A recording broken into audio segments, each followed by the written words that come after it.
Assalamualaikum warahmatullahi wabarakatuh. Waalaikumsalam warahmatullahi wabarakatuh. Bismillahirrahmanirrahim. Alhamdulillahirabbil alamin. Allahumma shalli ala sayyidina Muhammadin wa alihi washabihi ajmain. Ma ba'du. Saudara-saudaraku yang saya cintai, saya banggakan, alhamdulillahirabbil alamin. Pada malam hari ini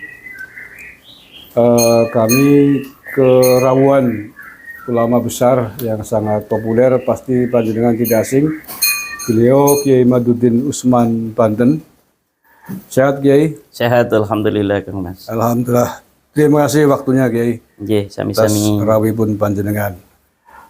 Beliau bisa dikatakan sedang roadshow tadi bersama dan Syarif Tegal Santri Deso. Baru saja mengisi beberapa acara di Jawa Timur, di antaranya Tuban ya Kiai. Sebelumnya Grobogan, Tuban.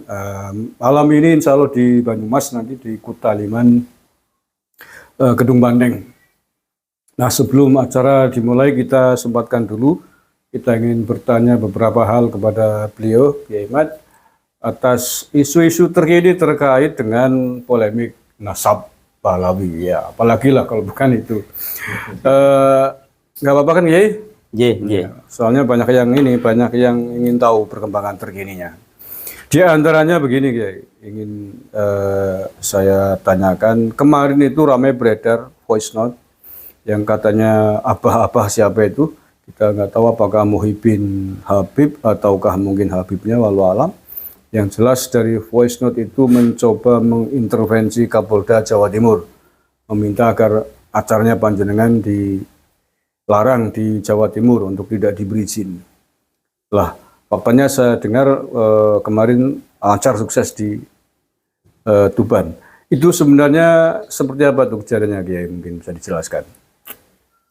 Monggo, Terima kasih Kang Mas. Jadi kemarin kita ada acara di Grobogan terlebih dahulu sebelum ke Tuban. Di Grobogan ada acara pelantikan PWI Laskar Sabilillah Kabupaten Grobogan di Pondok Pesantren Yai Haji Syarif Fadil yang juga merupakan Ketua Tanfidiyah Nahdlatul Ulama dari Kabupaten Grobogan. Jadi beliau merangkap kesepuhan PWILS dan sebagai Ketua Tanfidiyah PCNU Kabupaten Grobogan. Kemudian setelah acara di Grobogan itu, acara berikutnya adalah pelantikan PWILS di Tuban, sekaligus secara dialog kebangsaan kesejarahan Nusantara. Disitulah saya mendengar kabar bahwa ada sebuah voice note yang beredar di media sosial yang ditujukan kepada Kapolda Jawa Timur itu untuk menggagalkan dan tidak memberikan izin kepada saya untuk hadir dalam rangka mengisi pengajian kebangsaan di Kecamatan Soko di Tuban, di Pondok Pesantren Tarbiyatul Tulab pimpinan Kiai Haji Ansori. Beliau adalah mantan pengurus LTN PBNU pada periode Kiai Said Agil Siraj.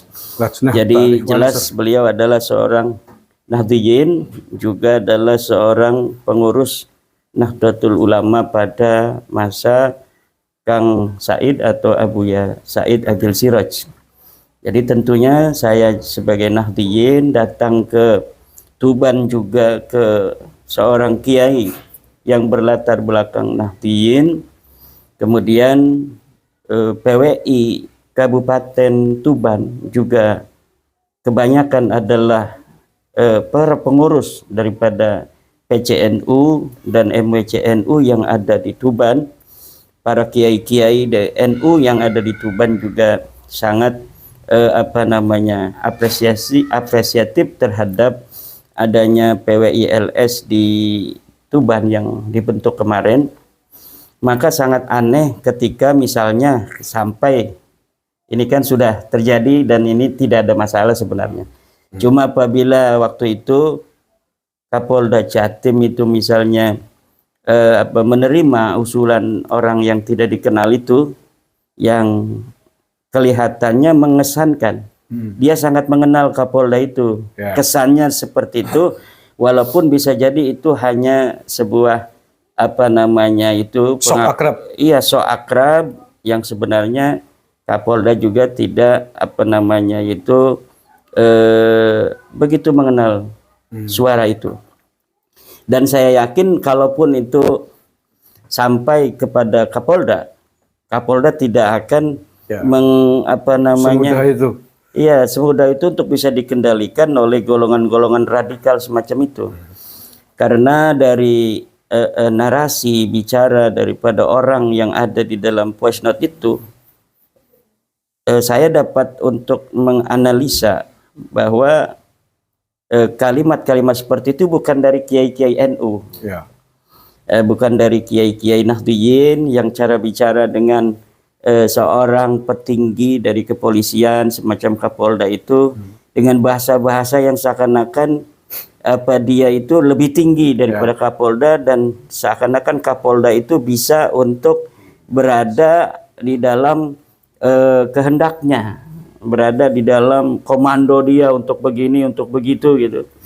Padahal acara ini adalah acara pengajian warga NU semua, di mana Jatim adalah merupakan poros utama Nahdliyin di Nusantara, karena di Jawa Timur adalah lahirnya Nahdlatul Ulama. Rais Am pertama juga adalah dari Jawa Timur, yang akan datang juga adalah warga NU yang kebetulan juga seorang pengurus NU di tingkat wilayah Provinsi Banten, juga salah seorang pengurus di LBM PBNU. Ya masa iya gitu. Tentunya ajaran-ajaran yang dibawa oleh saya adalah ajaran-ajaran yang tidak akan berbeda dengan NU, enggak bakal. Ajaran-ajaran itu yang dari kecil, mungkin dari lahir saya pribadi dari keluarga Nahdliyin, kemudian paman-paman saya itu 3 dari Tebu Ireng. Itu 3 dari Tebu Ireng, kemudian jadi para ulama di kampung saya yang kita ngaji kepada beliau. Berarti saya ini adalah cicit ilmu dari Mbah Hasyim Asy'ari. Karena beliau itu paman saya mengaji kepada anaknya Mbah Hasyim, anaknya tentunya kepada Mbah Hasyim.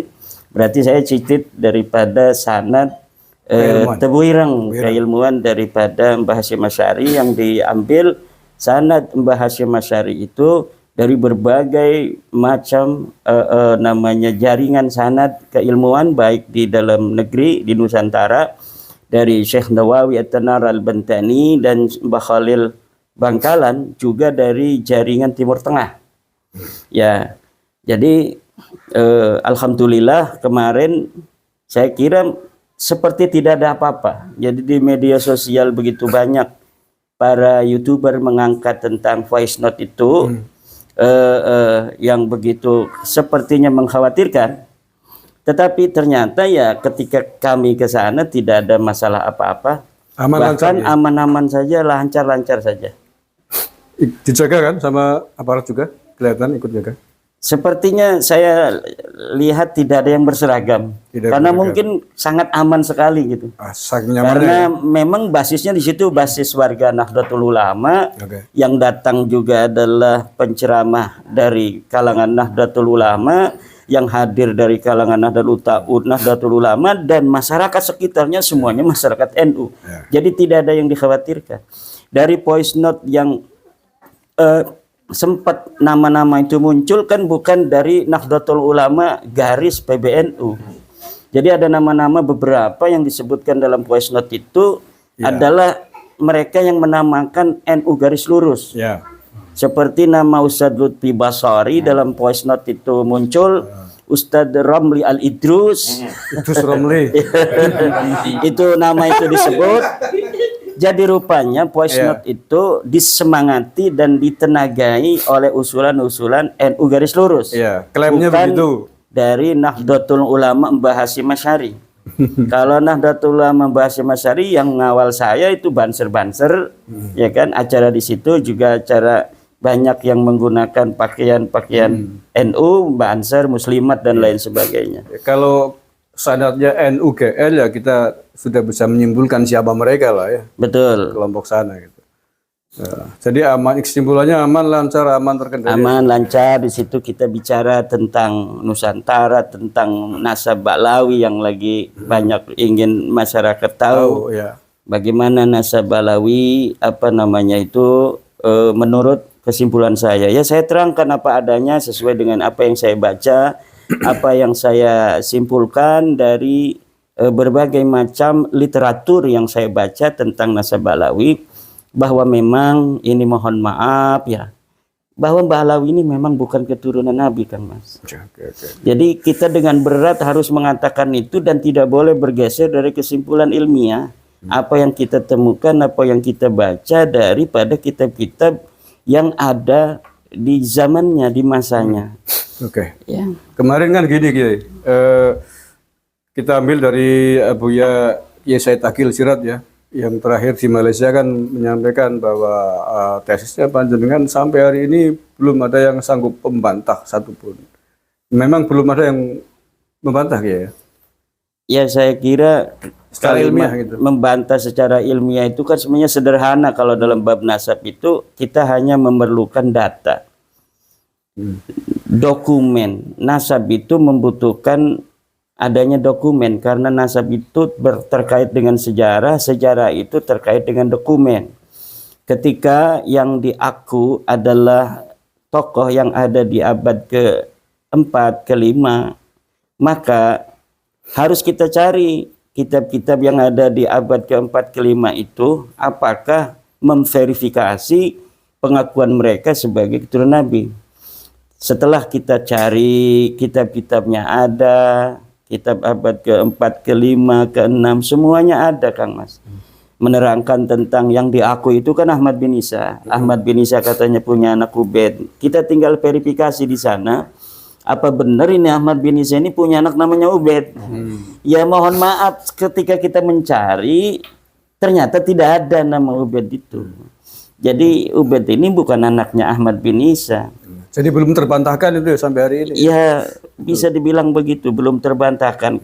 Kalau menurut saya ya tidak ada yang bisa membantah, Kang Mas. Karena algoritma dari apa yang kita baca tidak memungkinkan.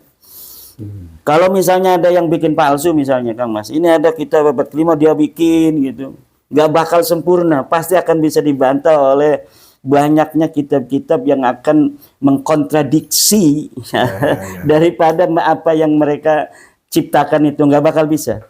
Karena memang datanya tidak ada, orangnya pun itu saya katakan fiktif, itu dalam arti fiktif dengan kesejarahan yang mereka ciptakan itu. Misalnya Ubaid begini, Ubaid begitu, itu fiktif yang semacam itu. Karena Ubaid itu bukan anak Ahmad bin Isa. Ubaid itu bukan mujtahid mutlak. Ubaid itu tidak punya anak namanya Alwi. Ubaid itu anaknya Isa, Ubaid bin Isa, bukan Ubaid bin Ahmad bin Isa. Dan Ubaid bin Isa ini saya sudah temukan orangnya bukan keturunan Nabi. Ya saya bilang begitu. Tuan-tuan yang aku turun Nabi ini yang kalian yakini selama ini sudah ada datanya bahwa leluhur kalian Ubaid ini bukan keturunan Nabi. Mohon maaf, kami tidak bisa untuk menutupi ilmu ini karena ini berkaitan dengan nasab baginda Nabi besar Muhammad SAW, di mana kita berkewajiban untuk menunjukkan rasa cinta kepada Nabi Muhammad. Di antaranya dari rasa cinta kita adalah menjaga kemuliaan keluarga beliau, menjaga nasab-nasab beliau. Jangan sampai ada oknum atau satu klan tertentu menisbatkan kepada baginda Nabi dengan palsu, dengan berdusta. Dan kita ingin keluarga Rasulullah SAW beserta keturunannya ini suci daripada dukhala, suci daripada ad'iyah, para pengaku-pengaku dan para penyusup-penyusup nasab. Apalagi jika kemudian mereka itu yang mengaku akhlak-akhlaknya jauh dari akhlak baginda Nabi besar Muhammad SAW, tentunya sangat merugikan daripada nama baik, nama suci yang mulia Nabi Muhammad dan keturunan beliau itu. Begitu. Terus ini Kiai, kemarin kan belum lama ini ada Kiai Sepuh yang mengatakan bahwa kalau mencari kitab sezaman ya nggak ada, aman kan masih situasi perang gitu. Abad ke-5, abad ke-6 dan seterusnya nggak ada kitabnya, kitab sezaman gitu. Itu gimana jawabannya itu? Kalau ada narasi yang mengatakan bahwa di abad-abad itu orang-orang Yaman itu nomaden, ada perang dan sebagainya, itu tidak terbukti. Sehingga mereka, kata beliau, tidak bisa mengarang dan menulis kitab pada masa itu, tidak terbukti dengan banyaknya kitab-kitab yang kita temukan. Di Yaman banyak sekali kitab yang dikarang pada masa itu karena Hadramaut itu adalah pusat peradaban Islam selain di Irak pada saat itu. Jadi kitab-kitab yang dikarang banyak, ada di situ ada Al-Iqlil, di situ ada Tabaqat Fuqa'il Yaman, ada Tarikh Al-Musallam, Al-Lahaji, kemudian ada lagi Tarikh dari Bani Rasul, itu ada At-Tuhfatus Saniyah, di situ ada Al-Janadi dan lain sebagainya, Al-Makrizi, banyak sekali. Berarti banyak kitabnya gitu ya? Kitab-kitab, ya buktinya kita bisa menemukan nama anaknya Ahmad bin Sayang asli, ada 3, Muhammad, Ali, dan Husain, itu dari kitab-kitab yang dikarang pada abad-abad itu. Kecuali misalnya gini Kang Mas, memang kitab yang lain pun tidak ada yang dikarang. Kemudian baru muncul di abad 9. Itu mungkin kita tidak bisa memberikan bukti dan dalil bahwa pengakuan di abad 9 ini adalah salah. Tapi ketika kita telah bisa membuktikan di abad-abad sebelumnya sudah dinyatakan di dalam kitab-kitab nasab itu bahwa Ahmad bin Isa tidak mempunyai anak namanya Ubaid, dengan disebutkannya nama-nama anak yang lainnya itu Muhammad, Ali, dan Husain, itu apa yang diaku di abad 9 itu kita bisa bantah. Ini abad sebelumnya kok enggak ada nama ini, kok tiba-tiba muncul, gimana caranya? Gimana tidak ceritanya? benar ya yang disampaikan oleh beliau. Tidak benar. Artinya di abad ke-5, 6, 7, 8 kitabnya banyak. Kitab banyak. Kok bisa disampaikan katanya nggak ada? Atau mungkin salah paham mungkin gitu ya. Mungkin salah menerima informasi dari orang-orang yang memberi masukan. Yang dimaksud mungkin kan tidak ada di kitab zaman, yang tidak ada itu nama Ubaidnya mungkin kan, bukan kitabnya. Kalau beliau mengatakan kan tidak ada kitabnya. Ya, karena kitab sejaman dengan nama-nama leluhur mereka yang disebutkan hari ini tuh ada. Masing-masing dari abad ke-5, ke-6, ke-7 itu sudah ada kitabnya. Kalaulah mereka leluhurnya itu turun Nabi, sudah masuk di kitab itu. Sampai abad 9 pun kitab yang dikarang di abad 9 namanya kitab Umdatul Talib Al-Kubra karya Ibnu Inabah, itu tidak menyantumkan mereka sebagai turun Nabi, padahal waktu itu leluhur mereka itu namanya Abdurrahman Asgab, itu orang yang mulai muncul sebagai ulama. Tetap ulama-ulama nasab yang pada zaman itu ada dan menulis tidak memasukkan dia sebagai keturunan Nabi. Hada yadullu ala annahum laisu min dzurriyyati Rasulillah Muhammadin sallallahu alaihi wasallam. Ini menunjukkan bahwa betul-betul mereka ini bukanlah keturunan baginda Nabi Muhammad SAW. Oke, terakhir ini. Ini kan polemik ini sudah berjalan 1 tahun lebih ya. 18 bulan. 18 bulan bahkan ya. Kita mengikuti dari awal dan saya sering mendapatkan pertanyaan ini bagaimana nih mau selesainya, follow up-nya. Nah, dari pengalaman Kiai Ahmad langsung ini yang sebagai tokoh utamanya, kira-kira mau seperti apa ini penyelesaiannya?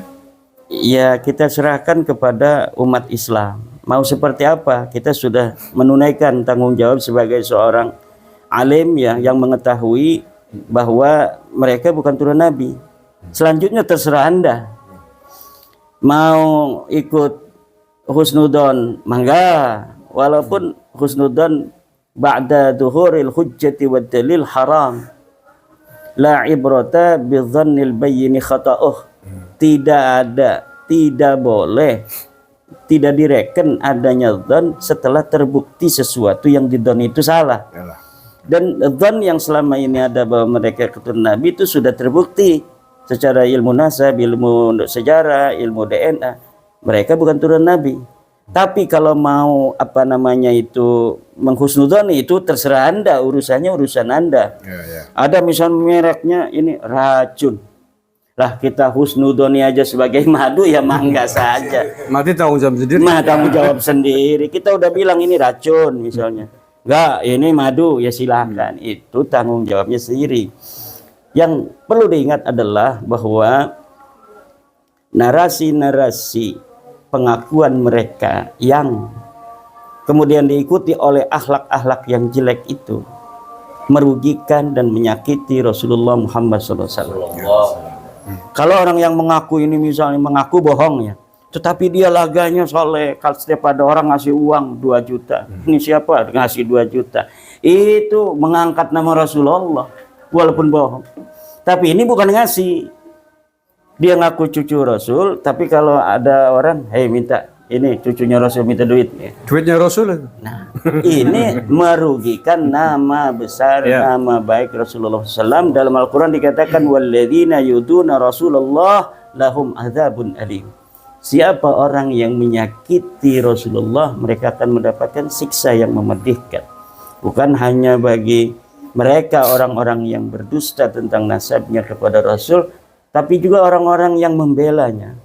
Padahal ada hujah-hujah yang rajihah, hujah-hujah yang sahihah, bukti-bukti yang kuat, tapi mereka mengabaikan itu karena suatu hal, baik hal duniawi maupun hal-hal lainnya.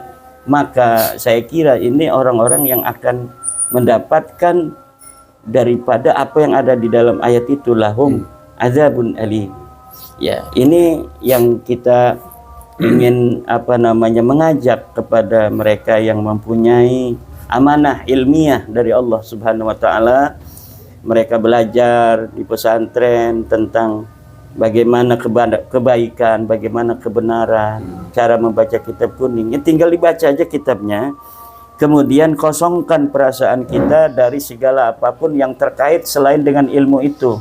Insya Allah kesimpulannya akan sama dengan saya, bahwa Ba'lawi ini bukanlah keturunan dari baginda Nabi besar Muhammad SAW. Kita bukan benci, Kang Mas. Kita sama sekali. Kalau kita diawali karena kebencian dan lain sebagainya, maka man asraqat bidayatu asraqat nihayatuhu. Orang yang mulai dari kebaikan, orang mulai daripada sesuatu yang baik, insya Allah ujungnya baik. Begitu pula sebaliknya. Orang yang mulai dari kejelekan, kejahatan, ujungnya itu enggak baik. Dan insya Allah apa yang kita lakukan ini ala haqqin, karena kita ingin apa menjaga daripada nasab baginda Rasulullah Muhammad SAW. Ini dilakukan karena kecintaan kepada ahli baitin Nabi, dilakukan untuk kecintaan kita kepada umat Islam Indonesia, terutama kita lakukan demi kecintaan kita kepada bangsa dan negara kita. Karena pengakuan mereka sebagai turunan Nabi ada kaitan juga dengan kebangsaan. Ada kaitan dengan NKRI karena beberapa perbuatan-perbuatan, narasi-narasi yang mereka ungkapkan kepada pengikutnya juga berkaitan dengan potensi perpecahan yang ada di bangsa kita. Ya. Itu, Kang Mas. Oh ya, oke. Terakhir, Kiai. Sekali lagi terakhir. Kemarin kan Kiai Mat barusan diundang podcast bareng Bang Haji Romai Rama ya. Walaupun belum tayang. Perekaman ini podcastnya Bang Haji belum tayang. Saya mendengar katanya banyak yang mengintimidasi Bang Haji Romai Rama dan lain sebagainya. Walau alam ini desas-desus. Kalau menurut Kiai Mat, sikap Bang Haji Romai Rama dalam kasus ini sebagaimana Kiai Mat kemarin bertemu itu seperti apa kira-kira? Apakah pro sana? Saya pengagum Bang Haji dari dulu, bukan hanya karena ciptaan lagu-lagunya yang menginspirasi, bukan hanya dari suaranya yang indah, tapi juga dari karakter beliau, karakter perjuangan yang beliau tampilkan selama ini. Beliau, coba kita lihat perjuangan beliau di dalam dakwah, sejak tahun 70-an. Beliau rela untuk tidak masuk TVRI hanya untuk karena sikap idealisme beliau dalam partai P3. Ya. Nah, dari situ kita akan dapat mengambil i'tibar bahwa hari ini pun ketika beliau sudah turun gelanggang, turun gunung untuk ikut serta di dalam memberi pencerahan terhadap umat Islam Indonesia khususnya, kemudian ada intimidasi, ada persekusi secara media dan lain sebagainya. Saya kira beliau tidak akan berubah seperti dulu. Beliau akan kukuh dengan apa yang beliau yakini. Kalau menurut beliau ini adalah sebuah kebenaran, saya yakin walaupun diancam dan bagaimanapun intimidasi yang sampai ke beliau, beliau akan teruskan. Barangkali mungkin beliau sudah terlalu kenyang lah ya. Kalau dulu kan intimidasinya melibatkan aparat. Betul. Baru hari ini kan melibatkan keturunan pengungsi kan. Jadi mungkin jauh lah ya levelnya. Tapi sepertinya kalau saya lihat ya Bang Haji Romayi Rama itu memang ikhlas ya, tulus mencari kebenaran kalau saya. Apalagi yang ingin beliau raih, ketenaran sudah ada. Ya. Kalau misalnya orang menyangka beliau nyari ketenaran untuk apa? Bahkan mungkin kalau dihitung-hitung rugi beliau. Ya, betul. Tetapi karena sikap beliau, jiwa beliau, karakter beliau, yang kita juga tahu ayah beliau seorang pejuang. Dulu di Siliwangi kan, betul. Pejuang 45. Leluhur beliau juga adalah merupakan para pejuang-pejuang di masa Kesultanan Banten. Saya kira karakter seperti beliau tidak mudah untuk dikendalikan. Dan nggak mungkin mencari ketenaran kan? Bukan. Nggak masuk akal ya. Tidak uang mungkin. Sudah banyak. Ya. Uang sudah banyak. Bahkan kalau ngundang podcast itu beliau harus ngongkosin. Masa iya orang datang jauh-jauh kan tidak diongkosin. Berarti kan beliau mau berkorban. Ya.